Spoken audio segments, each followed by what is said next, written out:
never caught myself talking about some other topic like that, emotional creating of art, more than just a hobby.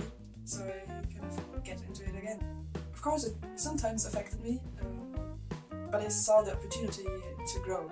They want to teach you how to deal with the art world, and that's what I didn't find on many universities. It's always about the way the artists talk about the art.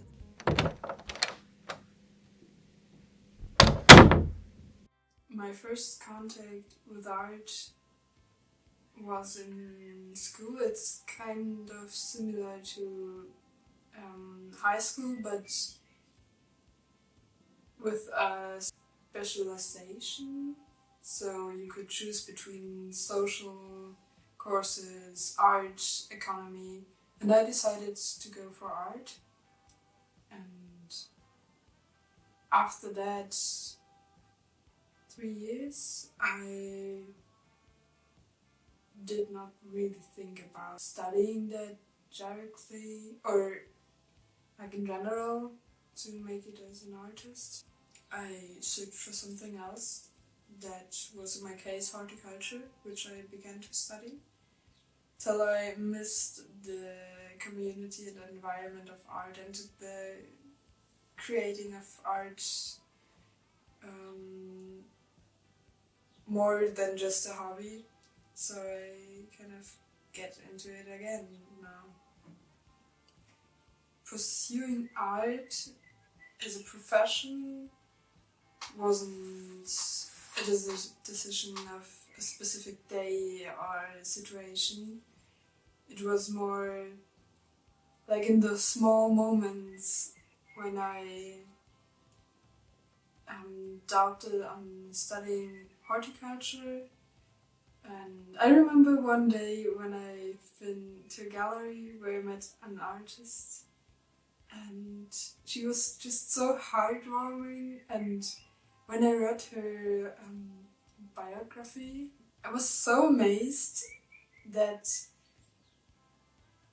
she experimented with different fields of art and never followed one straight path. She studied architecture and then went into illustrations and then opened her gallery and made some projects, and that really catched me. And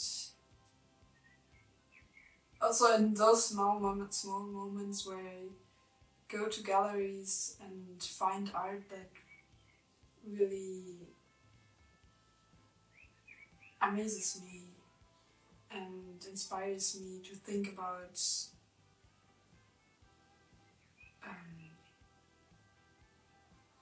bringing that more into my life again and making it by myself in my way. Because every time when I've been talking about an artist and was inspired by their art, I never caught myself talking about some other topic like that emotional. And one day when I called a friend and I was like one more time doubting about studying horticulture, she was like, "Lena, did you ever experience yourself talking like that about plants?" And I was like, "No." Yeah, and one day maybe within a week, I really decided to quit and start applying for art. I decided to apply for university academies because of community. Being surrounded by people who create and inspire you as well as you inspired maybe them is a wonderful thing and very important part, I think, to keep going, to get new energy every day when you need it, to get some resonance. but also the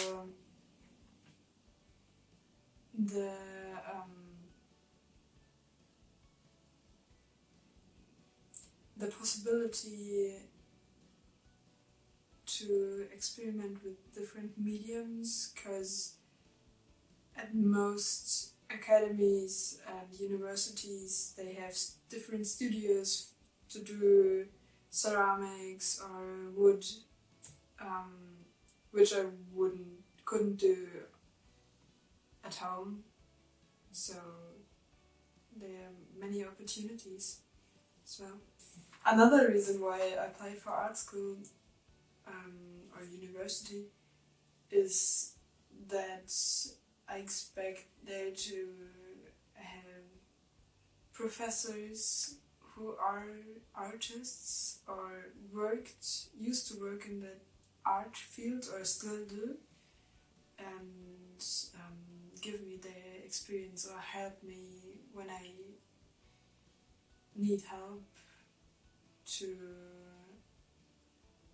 on the technical way to create something, but also for the experience with the economy part of selling your art and customers, and what kind of strategies or I don't know, those things. I also feel more safe to when I think that I could be in a academy surrounded by this environment and teachers and professors and artists, where the exchange happens, and I'm free to experiment and do not have to sell art to learn everything by myself, to get a living out of it. It sounds more free and safe to get in those spaces than learning it by myself. The process of applying for a university is, at first I start looking on the internet, but also I get lots of recommendations from friends, from old teachers, which I also search for, but also for myself. And there's different types of websites, and some has videos on it, and I really loved that, because one had lots of beautiful interviews and videos about studying there, and what the students and professors say, and you get way more information about the atmosphere of this place than just text. So that's one point, but the second step was that I went to Day of the Open Door sometimes, to some universities, also to get to know the atmosphere and maybe ask some questions, get to know some students and maybe see the professors and talk with them. You also got some opportunities to talk about your portfolio, and they give you tips what you could improve in order to apply later on. I also saw some online discussion you could get in order to talk about your portfolio, so you don't have to be like really there.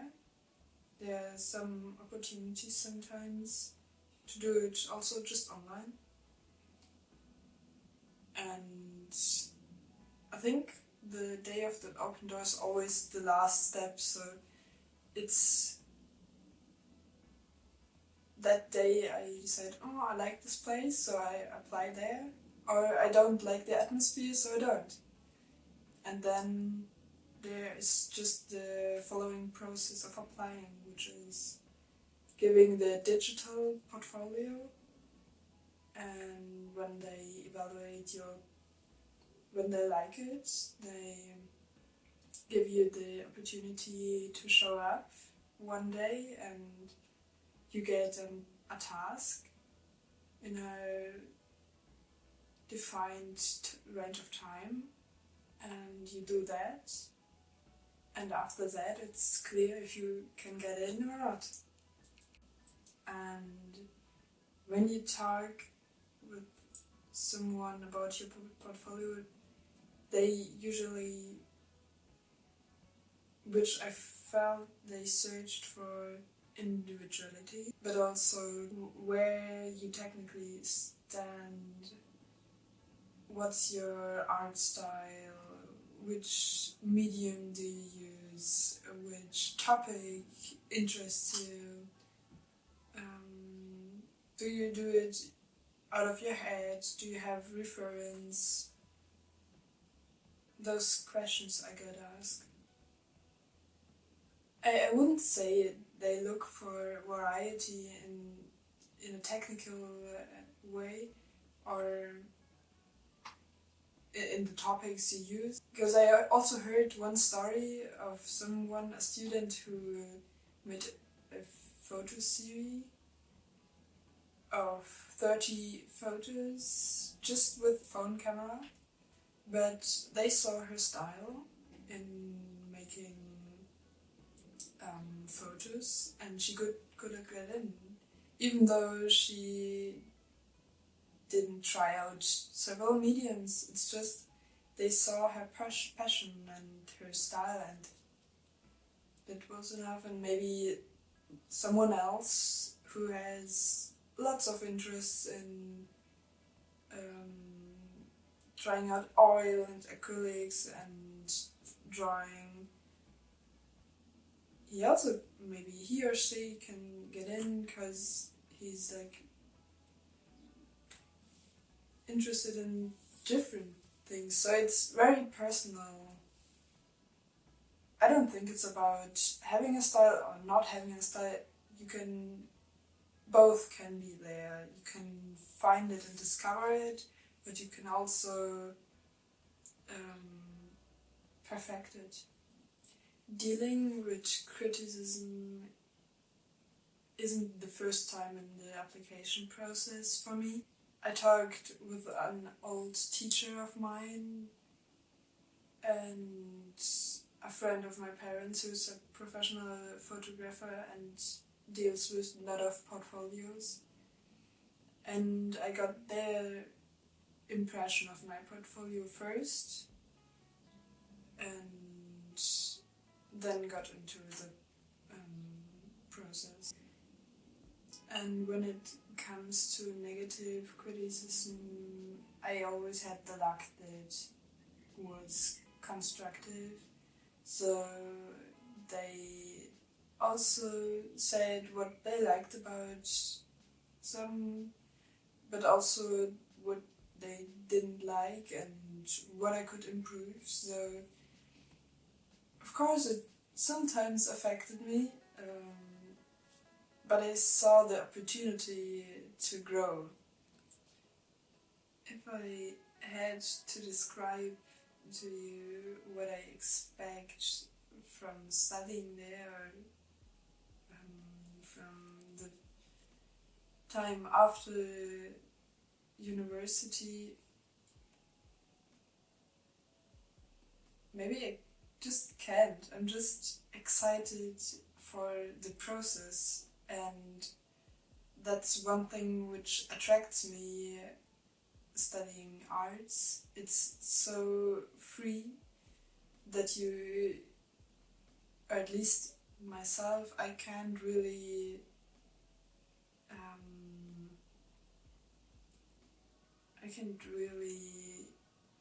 know where I will land, where I will be afterwards, and which medium and topic I maybe interested in. So I think that's one specific reason why I study arts. People often say you can't live from being an artist, and of course it affects that whether if you should study or be an artist or not sometimes. But for how I feel right now is, of course it has to do with luck and being at the right time, at the right place. If you really want to be in that big galleries and art world where you can sell like really expensive artworks, you never know if you will get there or not.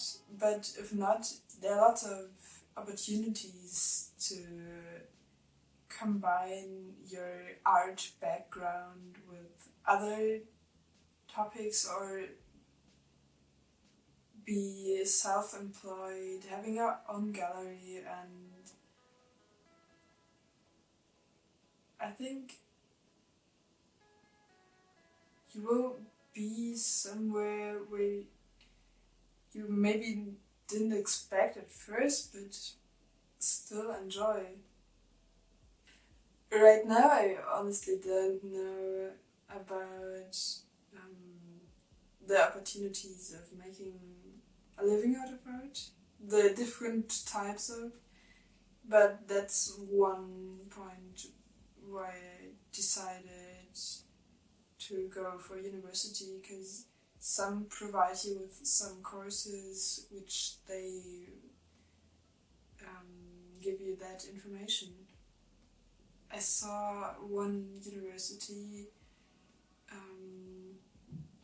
and they wrote on their website they want to teach you how to deal with the art world, and that's what I didn't find on many universities. So that was kind of one really important topic or what they promoted on their website. So if you want to get to know that part, there are also differences between universities. There are some people who inspired me to be here right now. There's, for example, my old teacher for media and photography and film. I still am in contact with him, and he used to be a full-time artist, and when he talks about art, it's always about the way the artists talk about their art. It's really, there's a bliss in their eyes, which is truly, for me, the most inspiring thing I can ever see. If someone really truly loves what they do, and you can feel it through their eyes and through their art, it's the most beautiful thing for me in the world. And just him being himself, and other artists. Lately I've been to the short film week in my hometown, and there was one animation from one artist, and he also was there, and afterwards we had a talk with him, and he was just so wholesome and so connected with his art, and you could see that in his animations. So it's about those experiences with artists when they are so connected with their art. And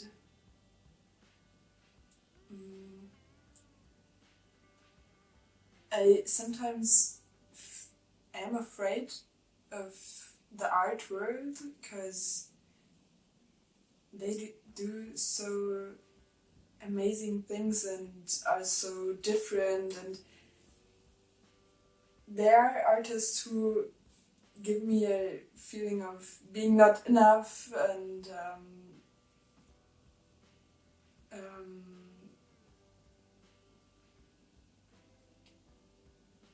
so I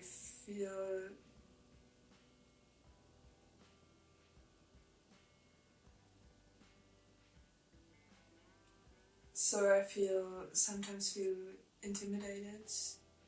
So there are these artists, but there are also the other ones who really just do their thing and don't care about other artists, don't compare themselves to other artists, because they simply do what they love, and that's it. And they don't really see themselves as an artwork, because they simply do it for their joy. The two people I was talking about, it was our teacher is Peter Frucht. He's from Hungary, and the other one is Alexander Grazer from Austria. So if you want to see their art, just look up in the internet.